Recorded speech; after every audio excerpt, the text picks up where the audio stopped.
সুপ্রিয় দর্শক আসসালামু আলাইকুম। Welcome back to my channel cooking studio by Arin. এখন কিন্তু প্রচণ্ড গরম পড়েছে, আর প্রচণ্ড গরমে প্রাণ ঠান্ডা করার মতো দারুণ মজার একটি নাস্তা রেসিপি আজকে আপনাদেরকে তৈরি করে দেখাবো। এই নাস্তাটি তৈরি করার প্রসেস এতটাই ইজি যে কেউ খুব সহজেই তৈরি করে নিতে পারবেন, আর খেতেও হয় দুর্দান্ত মজার। একবার বাসায় তৈরি করে দেখবেন, বারবার এটা তৈরি করার রিকোয়েস্ট আপনার কাছে আসতেই থাকবে। দারুণ মজার এই নাস্তা তৈরি করার জন্য চুলা একটা পাত্র বসিয়ে দিয়েছে, আর যথেষ্ট পরিমাণে পানি দিয়ে পানিটিকে ভালো মতো ফুটিয়ে নিয়েছে। এরপর এর মধ্যে দিয়ে দিলাম হাফ কাপ পরিমাণ সাবুদানা। এখন এই সাবুদানাগুলোকে আমি ভালো মতো সিদ্ধ করে নিব।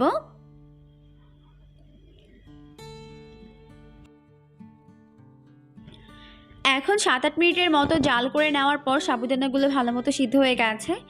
এখন এগুলোকে আমি একটি স্ট্রেনারের মধ্যে নিব। এরপর নর্মাল পানি দিয়ে সাবুদানাগুলোকে খুব ভালো মতো ধুয়ে নিব। এতে করে একটার সঙ্গে একটা সাবুদানা লেগে যাবে না, ঝরঝরে হবে। তো এখন আমি এই নাস্তার বাকি প্রিপারেশনটা করে নিচ্ছি। তো এখানে একটি প্যান নিয়েছি, আর এর মধ্যে দিয়ে দিলাম 1/3 কাপ পরিমাণ গুঁড়া দুধ। এরপর এখন এর মধ্যে দিয়ে দিচ্ছি 2.5 কাপ পরিমাণ পানি। আমি এখানে গুঁড়া দুধ ব্যবহার করেছি, তবে আপনারা চাইলে গরুর তরল দুধটিকেও ব্যবহার করতে পারবেন। তো দুধ ভালো করে মিশিয়ে নেওয়ার পর চুলা অন করার আগেই এর মধ্যে আমি দিয়ে দিচ্ছি 2 চামচ পরিমাণ আগার আগার পাউডার। আর এই আগার আগার পাউডার আপনারা যে কোনো সুপার শপ বা বড় যে কোনো মুদি দোকানেই পেয়ে যাবেন, আর দামও হাতের নাগালের মধ্যে। আর অবশ্যই কিন্তু এখানে আগার আগার পাউডার চুলা অন করার আগে মিশিয়ে নিতে হবে, না হলে কিন্তু পরে অ্যাড করতে গেলে এটা দলা পেকে যাবে। তো এখন খুব ভালো করে আমি এগুলোকে মিশিয়ে নিয়েছি। এখন আমি এর মধ্যে অ্যাড করে দিচ্ছি 1/4 টিস্পুন পরিমাণ লবণ। যারা মিষ্টি খাবারে লবণ দিতে পছন্দ করেন তারা দিবেন, আর না চাইলে বাদ দিতে পারেন। এরপর দিয়ে দিলাম হাফ চামচ পরিমাণ ভ্যানিলা এসেন্স। অনেকেই জিজ্ঞাসা করে আপু ভ্যানিলা এসেন্সটা কি? এটা এক ধরনের ফ্লেভার, এটাও আপনারা যে কোনো সুপার শপ বা মুদি দোকানেই পেয়ে যাবেন। এরপর এর মধ্যে দিয়ে দিলাম হাফ কাপ পরিমাণ চিনি। এখন এই সমস্ত উপকরণগুলোকে একত্রে খুব ভালো করে মিশিয়ে জাল করে নিচ্ছে। ভালো মতো জাল করে নেওয়ার পর যখন দুধ এরকম ফুটতে শুরু করবে, তখন আমি এর মধ্যে আগে থেকে সিদ্ধ করে ধুয়ে পানিতে ভিজিয়ে রাখা সাবুদানাগুলোকে দিয়ে দিচ্ছি। আর এগুলোকে কিন্তু অবশ্যই নর্মাল পানিতে ধুয়ে এরপর পানিতে ভিজিয়ে রাখবেন, তা না হলে কিন্তু একটার সঙ্গে একটা লেগে যাবে। আমি নর্মাল পানিতে ভিজিয়ে রেখেছিলাম, এই জন্য কিন্তু এটা একটার সঙ্গে একটা লেগে যায়নি। তো এখন সাবুদানাগুলোকে দেওয়ার পর এটাকে ভালো মতো জাল করে নিচ্ছে।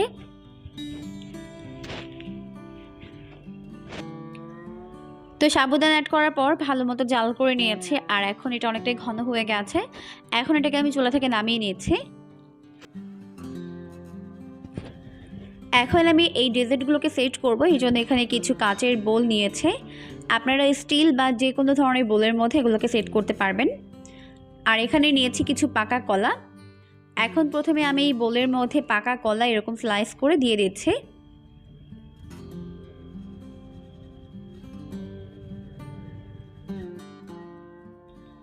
তো সবগুলো বোল কলা দিয়ে কভার করে নেওয়া হয়ে গেলে এখন আমি এর মধ্যে সাবুদানার মিক্স দিয়ে দিচ্ছি।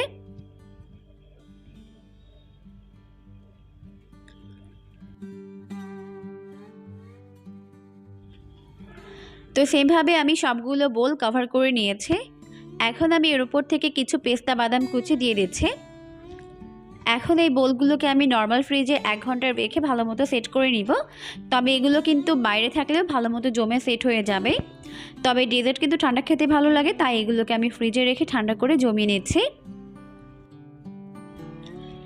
এখন 1 ঘন্টা পর ডেজার্টগুলোকে আমি ফ্রিজ থেকে বের করে নিয়েছি।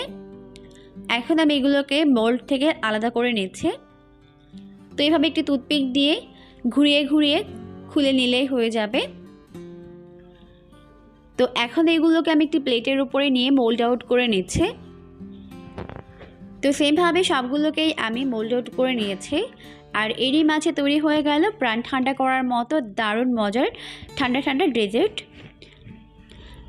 রেসিপিটিকে ফলো করে একবার বাসায় তৈরি করে দেখবেন, পরিবারের ছোট বড় সবাই এটাকে অনেক বেশি পছন্দ করবে আর অনেক মজা করে খাবে। পরবর্তী ভিডিও দেখার আমন্ত্রণ জানিয়ে আজকের মতো বিদায় নিচ্ছি। সবাই অনেক বেশি ভালো থাকবেন। আল্লাহ হাফিজ।